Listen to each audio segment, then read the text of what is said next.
नमस्कार, श्री स्वामी समर्थ. आज मी गेले होते कात्रजच्या पुढे भिवरी गाव आहे, तिकडे गेले होते जागा बघण्यासाठी. तर मी इथे उभी होते बहिणीची वाट बघत.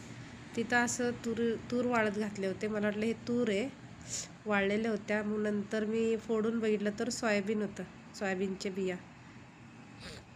मस्त असं होता. खूप दिवसांनी असं पाहिलं मी.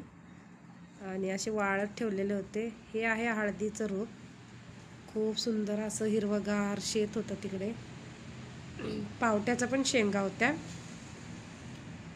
पाहू शकता तुम्ही. खूप छान होतं असं पावट्याचं पण. खूप छान वेल अख्खा शेतात पावटाच लावला होता त्यांनी.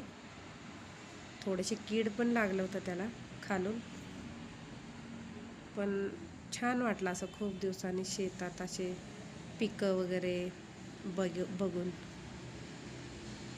पाहू शकता तुम्ही, फुलं पण आलेले आहेत पावट्याच्या वेलाला. सुंदर असं. हे कसलं आहे हे मला माहीत नाही.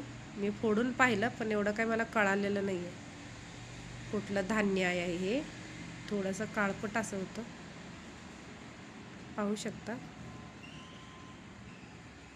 हे पण झाड होतं, भरपूर छान होतं हे पण. आणि हे ग्रामदैवत होते त्या गावाचे.